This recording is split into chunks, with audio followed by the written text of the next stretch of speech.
Hi, I'm Russell Cummings from Strategic Business Development. Welcome to my Business Tips video blog.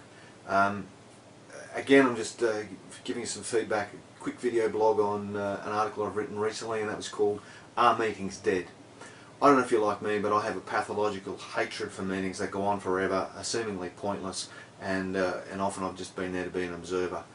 I think there's a different paradigm, and we can actually improve the quality of the meetings we have in businesses, because they are an important communication mechanism. So there's nothing like sitting across the table from somebody and eyeballing them and having some discussion around some important meetings. But I think our meetings need to be far more around action and decision making than just information sharing. Now there's some important things I think we can do to actually improve the quality of our meetings. The first of those is, I think we can actually change the name. The current meeting name for me means that you're going to turn up with a cup of coffee, sit down, have a bit of a relax around the table and get on with things. I think our meetings need to be short, sharp and focused, and so there need to be some rules. No coffee, maybe no sitting down even, but if it's a short, sharp meeting, then you don't turn up with a cup of coffee. As soon as somebody turns up with a cup of coffee, they're there for 20 minutes. I think we need to change the name. So instead of calling it a meeting, call it something else. A catch-up, a dialogue, a toolbox talk. I don't mind a discussion, something else. Anything but a meeting, because a meeting comes with a set of paradigms and rules that people agree to. The second thing is, I think you've got to get the structure of our meetings right. At the moment, meetings are largely unstructured. So the three things to think of there: the agenda, the duration, and then lastly the attendees. Let's talk about the agenda. Want a short, sharp agenda. It's a good idea if you circulate the agenda beforehand. For regular meetings, you can have actually a regular agenda that you stick to, and you might add items to it. But the key thing is short, sharp, keep it time bound, and we'll talk about duration in a second. But a short, sharp agenda that's really focused on it. One of the things you've got to ask yourself when you're setting the agenda is, what is the purpose of this meeting? So if we're going to have a particular meeting, why would we have that purpose? So think about that. So the purpose of your meeting. A simple agenda that works for me often in lots of business cases is, what's going well, what's not going well, what do we need to change, how are we going in terms of our KPIs and things, and you may pick that up in terms of what's going well and what's not.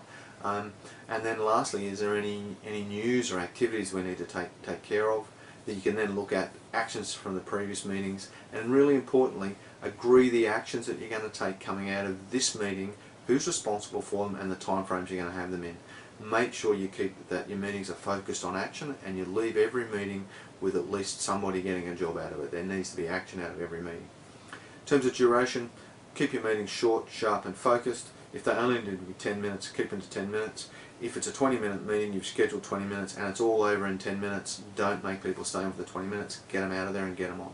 So think about your duration. Your duration needs to be related to your purpose, and it needs to be relevant. But you also need somebody who's quite a fierce timekeeper to keep things to track. Simple tools like setting times for each level of discussion, and at the time you either make a decision to continue that discussion or take it offline or have another meeting around it. If an agenda item doesn't concern at least 3 people in the meeting, then make sure those 2 people are involved, take it offline. So there's just some simple things. And the last one then is attendance. Who should attend that meeting? My golden rule is that people need to be adding value. You just don't need to be there to make up the numbers. If you're there, that includes the person taking the minutes, they need to be there and they need to be prepared to contribute and add value. If you're not going to contribute and add value to the meeting, don't bother turning up. And if you're just there as an observer, think twice about whether that person's there. It's normally a substitute for poor communication. So if we don't have good communication coming out of the meetings, then we tend to have more people involved because we're not communicating effectively.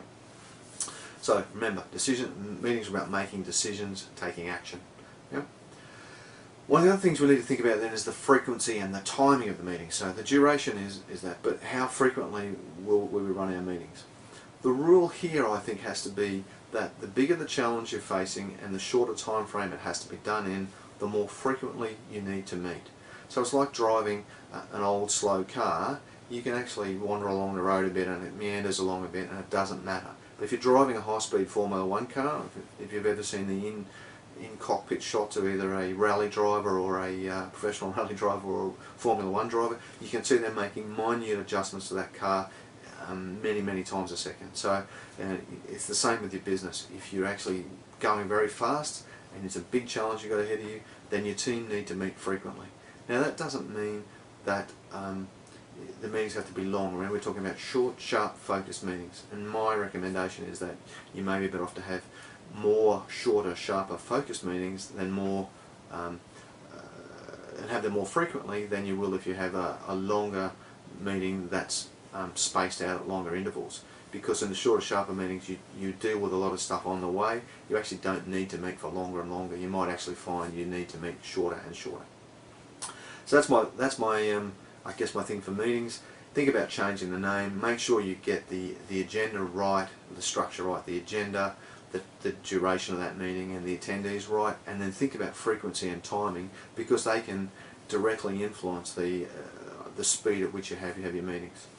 I think it's a new paradigm. I think it's something you should focus on in your business. Have a good hard look at how much time is wasted in your business and you'll be stunned.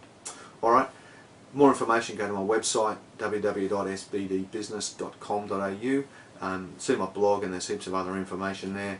I look forward to seeing you next time around. Thank you.